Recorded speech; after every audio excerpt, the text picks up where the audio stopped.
O Diario Oficial de Galicia vén de publicar a resolución da Axencia Galega da Calidade Alimentaria pola que se aproba unha modificación do prego de condicións da denominación de orixe Monterrei, coa que se busca mellorar a calidade dos viños e incorporar novas variedades principais na DO.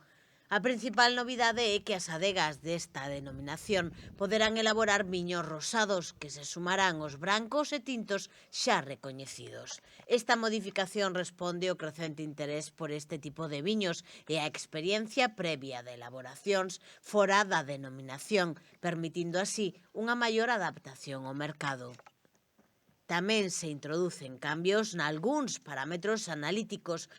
Nos viños tintos redúcese a acidez total mínima, mentres que nos brancos incrementase o límite máximo de contido en sulforoso. Estas variacións están ligadas ao impacto do cambio climático, que está a provocar viños con maior graduación alcohólica e cambios na súa composición, así como a novas prácticas de elaboración máis prolongadas no tempo.